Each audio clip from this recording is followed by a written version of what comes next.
안녕하세요, 케빈입니다. 안녕하세요, 똥냥이에요.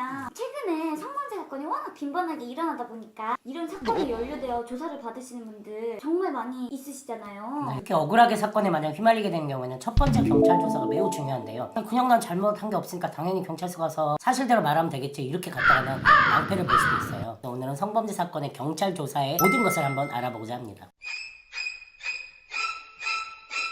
일단 경찰 조사를 처음 어떻게 받는지 그런 걸 말씀해 주시면 좋을 것 같아요. 네, 지하철, 버스 성추행이나 클럽, 술집에서 발생한 그런 사건처럼 피해자나 목격자가 사건 현장에서 즉시 신고해서 경찰이 출동한 경우에는 임의 동행 형식으로 함께 가서 경찰 조사를 바로 받게 되고요. 그리고 고소를 한 고소 사건의 경우에는 경찰로부터 출석 통지 전화를 받고 출석해서 조사를 받게 됩니다. 현장에 바로 동행해서 경찰 조사를 받게 되면 약간 정신도 없고 그렇죠. 감정적으로 막 흥분한 상태일 텐데 그렇게 조사를 받아도 되는 걸까요? 보통 현장 출동 동행 조사의 경우에는 112 신고를 받은 지구대를 거쳐서 관할 경찰서로 다시 이동해서 조사를 받게 되는데요. 인적사항이나 간단한 사건에 대한 입장만 확인하고 나중에 조사를 받으러 오겠다고 말을 하고 그렇게 나중에 받는 게 바람직합니다. 경찰에서 전화로 출석 통지를 받은 경우에도 본인이 업무상 바쁘다거나 다른 개인적 사정 때문에 일단 미루고 출석 일자를 조율할 수 있어요. 다만 특별한 사유 없이 2번 이상 출석을 미루거나 거부하거나 이러면 체포영장이 발부될 수도 있으니까 그건 조심해야 돼요. 그래서 정당한 사유가 있어야 되는데 뭐 나는 변호인은 앞으로 선임할 예정이라 변호사와 함께 가겠다 이렇게 하면 정당한 사유가 되긴 합니다. 아니 근데 생각해보니까 경찰에서 갑자기 다짜고짜 이렇게 전화가 와가지고 당신 어디 경찰서인데 보이스피싱으로 생각할 수도 있지 않을까요? 네, 요즘 보이스피싱 수법이랑 되게 비슷하죠. 전화로 출석을 요구할 때 사건의 기본적인 개요를 알려주고 그 내용에 대해서 조사한다고 설명을 해줘요. 예를 들면 피해자 혹시 누구누구 알고 계세요? 이렇게 물어보거나 일주일 전 홍대 클럽에 가신 적 있으시죠? 이렇게 구체적인 내용을 일단 얘기를 해줍니다. 근데 이때 주의할 점이 뭐냐면 당황해서 자기가 찔리는 게 있다고 해가지고 아예 피해자를 모른다고 하거나 또는 그런 홍대 클럽에 간 적이 없어요 이런 식으로 명백히 나중에 들통날 거짓말을 해서는 안 되고요.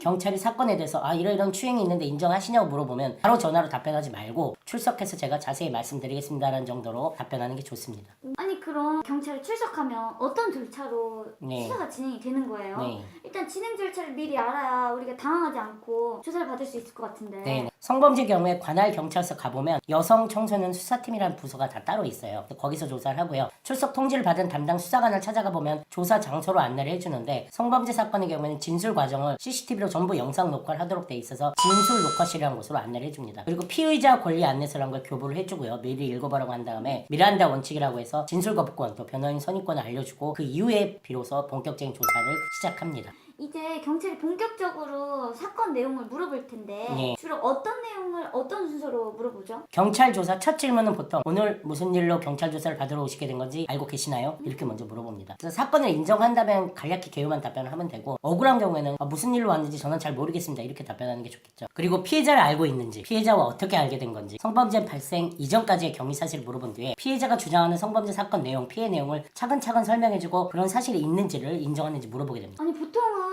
사건 발생을 중심으로 막 시간 순서대로 네. 물어보나 봐요. 네. 그럼 조사받는 사람이 그냥 시간 순서대로 쭉 이렇게 설명을 하면 되는 거 아니에요? 사건 내용을 인정하는 경우에는 시간 순서대로 쭉 설명해도 큰 차이가 없는데 사건 내용을 부인하고 억울함을 호소하는 경우에는 조사받는 피해자가 먼저 자기 얘기를 막 구구절절히 너무 길게 설명하다 보면 의도치 않게 실수하는 발언을 하거나 불리한 진술을 먼저 하는 경우도 있어요. 그래서 경찰의 질문에는 짧고 간략하게 본인의 입장이나 주장의 핵심만 답변하는 게 좋은 요령입니다. 아니 억울한 사건의 경우에는 결국 피해자의 주장과 가해자의 주장이 서로 다를 텐데 그렇죠. 그 부분에 대해서는 어떻게 설명을 해야 되죠? 수사관이 피해자의 피해 내용이나 주장을 쭉 설명해주고 피의자가 이에 대해서 부인하는 경우에 수사관은 그럼 피해자가 허위 주장을 하는 거라고 생각하나요? 이렇게 묻거나 피해자가 굳이 당신을 무고하거나 허위 고소할 이유가 있나요? 이런 식으로 물어봐요. 이에 대해서 보통 피해자가 오해한 것이다 라고 답변하는 게 좋고 만일 명확히 피해자가 무고할 다른 이유가 있는 경우에는 이에 대해서 설명을 해주면 됩니다. 다만 실무적으로는 명확히 피해자가 합의금을 먼저 요구한 게 아닌데 돈을 목적으로 한 것 같다, 꽃뱀 같다 뭐 이런 식으로 꽃뱀으로 몰고 가는 건 그다지 좋은 방법이 아닙니다. 실무적으로 이런 경찰 조사의 순서나 이런 걸 알고 가는 게 정말 네. 좋겠네요. 저희의 이런 내용들이 도움이 되셨다면 좋아요와 구독을 구독을 꼭 눌러주세요. 눌러주세요.